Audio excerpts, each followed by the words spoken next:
to a segment. You know our segments, Pella. If you're a regular listener, if you're not, let us introduce you to the segment. It's called the lifestyle segment that we have with Elizabeth Ramadikela. And today she is talking all things build positive talk to unlock confidence, clarity, and your great potential. So we are building positive self-talk. What if I don't know how to positively talk to myself? That's why we have the segment. All right. And we have Elizabeth already on the line, the audacious coach herself this morning. I believe, listener, as well, you are ready to hear what she has to say to us. Because sometimes, our minds, they can be tricky. And how we speak to ourselves or talk to ourselves, we find that it is so negative. But the coach is here to come let us know how do we do it, how do we go about it, and give us practical tools. Good morning, Elizabeth, the audacious coach. How are you doing? Good morning, and how are you? I'm fantastic this morning. I love the fact that you're saying fantastic on a Wednesday. Oh, yes. Oh, yes. So before we get into it, please greet the listener and let us know those tools. Positive self-talk. Is it about affirmation? Because that's the first thing that came to mind. Or do I have to sit in front of the mirror and say, Rachel, you are beautiful today? Oh, yes. Rachel, those. So we want to know, what is this thing all about? Over to you, audacious coach. Good morning, our audacious listener. And yes, our ladies in studio are correct this morning. We are going to talk this morning on how to build positive self-talk. But before we do that, we need to make sure that we actually realize that there is right thinking and there is wrong thinking. Right thinking gives you energy, it gives you life, it makes you feel like you can move, it makes you feel like you can do anything, that you're capable of doing anything that you set your mind to do. And of course, wrong thinking does the complete opposite. So how do we build, right thinking? How do we build that positive self-talk within ourselves? Well, the first thing we need to look at is, what do you believe about yourself? Sure. Okay. This is so important because your beliefs shape your thoughts. The thoughts that you are constantly going through in your mind, they influence your energy levels. And if you think you can't, you're going to procrastinate. And if you think you can, of course, you'll jump up and do it. And your mind will start thinking of creative ideas on how you can actually do it. Remember what Proverbs 23 verse 7 says? As a man thinketh in his heart, so is he. So this verse emphasizes that a person's inner thoughts and their motives, they reveal their true character. So my question to you this morning is, do your inner thoughts reveal a person with a healthy, life-giving, positive self-talk within you? Is that your character? If it doesn't, and if it's not, then you need to change what you believe about yourself. But then you might say, audacious coach, how do I change what I believe about myself? Quite simple. You need to renew your mind. And we're going to look at how do we renew our mind. The first thing that you do when you're embarking on the journey of renewing your mind is to study the truth. Where do we find the truth? We find the truth in the Bible. You don't only read it, but you study it. The primary way to renew your mind is by constantly studying and meditating upon and feeding on the Word of God. But now, yes, you've been reading it for so many years and nothing is changing. Well, the second thing you need to do is you need to act on the truth. Beyond just reading, you must be a doer of what it says. And you do that by applying what you learn to your daily life. The third thing that you need to do is you need to think on pure things. Scripture instructs us to focus on thoughts on things that are good, pure, honest, and virtuous. Remember Philippians 4:8, it says it's a powerful reminder that we need to be intentionally directing your mind towards peace and positivity, such as focusing on what is pure, lovely, and of a good report. And then the fourth thing would be to take thoughts captive. Now, which thoughts are those? Those are the negative thoughts that the enemy plants into your mind. We are called to cast down imaginations and reasonings that exalt themselves against the knowledge of God, bringing every thought into obedience to Christ. Yes. But now, practically, what does it actually look like? What does it look like to align your beliefs, your thoughts, and your actions into a simple, plan that you can actually practice every day without having to look through a long list? Well, it's quite easy and simple. I've got a beautiful example for us. Someone can say, I can't do this. The first thing when you start thinking thoughts like that, you're supposed to stop yourself and say, whoop, take a break.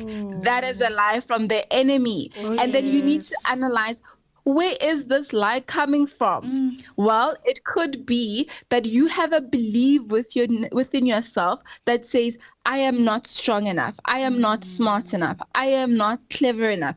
I could never succeed at something like this. Right. And that would be the underlying belief that you have about yourself, that we need to cast it out, uproot it, and remove it. Then this now brings us to a call to action, which means to challenge the evidence.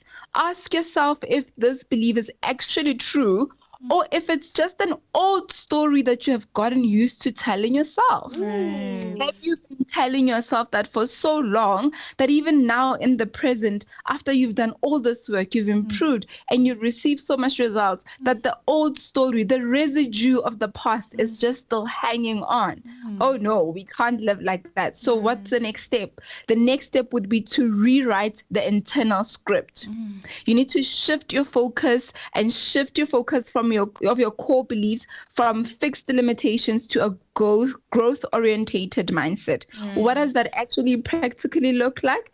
An old belief system would say, failure means I'm incapable. But a new belief system will say, all things work out for my good. Even my mistakes, God will make it work out for my good, because I love him and I'm called according to his purpose. Right.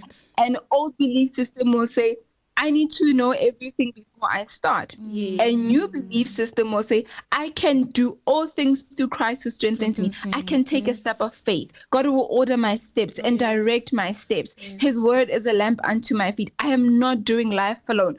God is with me. Oh, yes. But now, with all the excitement this morning, it could be a temptation to become hyper positive. We need to avoid this. Do not force yourself to be hyper positive, because it will feel fake and you will drain your energy.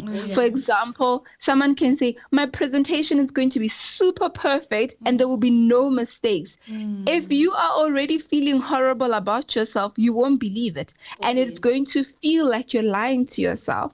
So then the better option would be, you can say to yourself, this is a tough challenge, but I have prepared well and I'm capable of handling it. It sounds more practical and you're most likely going to do well, because it doesn't feel like you're pretending to be something that you're not. How do we then continue to build this positivity of self-inner talk? You need to write down 3 things that you did very well on a day-to-day basis. The more you write this down, if you go back from the 1st of July up until the 15th of July, if you are writing 3 things every day, your mind starts to believe that, you know what, I am capable of doing this, because look, from the 1st until the 15th, these are all the things that I set my mind to do and I have consistently done them. Even if you missed 1 or 2 things, the fact that 90% of the things have been done, it boosts that inner confidence to say that I am capable of doing it and I can do it. Oh, yes. Another thing to look out for is to limit people and environments who make you feel like you can't do anything. Because your beliefs and your thoughts, they grow the strongest when they are built by real world action. Those people will try to dampen your shine, and then you will start to then fall back into the traps of feeling like I can't do anything, and then perpetuating negative self-talk, which is exactly what we don't want. So the moment you start having ideas of a positive thing that you can do, even right now as I'm speaking, your ideas are already popping up. Immediately take the step, do it. Don't do it within 5 seconds. Don't worry about perfection. Don't just do it, because once you start doing it, you start to build momentum. And once you have momentum, that action creates a feedback loop, which then that action proves capability, which strengthens your belief, and then which improves your positive self-talk. Right. Sure. You know, from what you said, Coach, somebody must say you are speaking it so easy, as if it's so simple. Right. The way you are speaking is like one can just flow into it and do it. And at the moment, one is still trying to figure out where do they begin. Right. So what do they need to do for them to begin to say, I'm going to do this positive self-talk, because it is for clarity as well. So do I stand in front of the mirror? Do I sit next to a tree somewhere? Do I climb on top of the house and I sit there and I start thinking on who am I? What do I do? Well, don't climb on any houses. Oh, but what if that's what liberates me? Climbing on top of the house. You're going to climb on that house, you're going to slip, you're going to fall. We're going to be speaking beautiful things about you. We need you alive. Please work with gravity. Stay where gravity allows you. The first thing that you can do is decide on a simple action that you can do for yourself. Yes. So the easiest thing would be taking a walk in your complex is much easier than running 40 kilometers. Drinking 1 glass of water is easier than drinking 2 liters of water, right? Yes. Writing 3 sentences in your journal is easier than writing 10 pages. So set simple, practical goals for yourself and then do them even and especially when you don't feel like it. Yes. Because you're not going to feel ready first before you start doing it. You do it while you don't feel good. You do it while you don't feel ready. You do it while you're not feeling positive about yourself. So even feeling things like, you know, I'm never consistent. I always procrastinate. Yes. Well, don't focus on saying it. Change your focus on doing it. So set the small goal. I'm going to make my bed every morning. I'm going to take a bath in the morning and in the evening. Yes. I'm going to make sure that I always have lipstick. Whatever your goal is, make it as simple as possible and then do it. And then the more you are consistent with doing it, your mind will start to shift, because you're going to come to the self-realization that actually there's nothing stopping me from doing what I want to do. The only thing that's holding me back is the bad feelings that I have about myself that are based on the past failures. You see how you're allowing the past to still have power over you? And see how you're allowing the past to come into your present. There's actually nothing holding you back. Right. Are your feet okay? Are your hands okay? Come on. Are there chains and locks tying you to a pole that you can't move? Is there someone holding you? Is there someone pointing a gun at you? No, you can move freely around. So actually, if you think about it, what's actually really holding you back? You know, Coach, I'm thinking about how you spoke about that, you know, we need to condition our mind, because I'm realizing that everything really does come from the mind. But then if you are a person who has been in a space where you've been continuously telling yourself or being in negative, you know, voices, can I say, how can I slowly try to dismantle that type of, you know, mentality that this negativity is not what I'm supposed to do? Just the little things, because, you know, we're talking about how you can go about taking a walk and doing this and doing this and doing this, but then those days where you really don't feel like taking a walk, what do I do little by little, the little things that I can do? What are those? On those days where you're feeling at your deepest, lowest, you put in your headsets, you put in the truth, you put in your audio Bible, you put in a positive motivational talk, you put in the type of information that tells you the truth and not the type of information that is beating you down. I'll share with you the practical thing that I do. I literally put in my headset and listen to the audio Bible reading. And you know how the Bible talks about how, you know, Christ prepares the church by the washing of like water with his word. Oh, yes. I promise you, on those days when I feel bad, as I'm listening to the audio Bible, I might not necessarily be thinking about what it means, what does it mean, It literally feels like, as I'm listening to that word, it feels like it's washing me clean of those negative emotions. I can listen for 5 minutes, 10 minutes, 15 minutes. After I'm done, I can say a short, simple prayer, Our Father. I feel great. I feel much better. Because remember, the word of God is truth. It is alive. It is active. So you might not see like light and sparkles and magic happening around you, but it doesn't mean that it's not working. So as you listen to it every single day, it will do the work. The problem is sometimes you want to do something once and then you're expecting that you're going to receive the results of someone who's been doing something for 20 years. If you take someone who has been listening to, the truth, positive, motivational speeches, listening to sermons, listening to the audio Bible speaking, someone who's been listening to that for 10 years versus someone who only listens when they feel like it once in a while, the results are going to differ. And if you want to get success in your positive thinking, success in mastering your emotions, you have to be consistent. And consistency counts the most on the days where you force yourself to do something when you don't feel like. When they talk about success has a price you need to pay. The price that you pay is that pain that you feel when you're doing something and you don't feel like doing it. But this is the thing that if I do it, it gives me life. Beautiful. That is so beautiful. Thank you for reminding us that there are little things that we can, do throughout the day, throughout, the month and so forth. For those people who think it's normal to do what was the word that you used? Over positivity. Hyper positivity. Hyper positivity. Yes, that's the one. How can we break those things? Because I know people who, even in situations that are like dire, like, someone, you just lost someone and they still, indlela yethu sonke, I feel like that is, I don't know what kind of shielding is that, but then how can we break that? The danger, I think it's understanding the danger of hyper positivity is that there's no roots.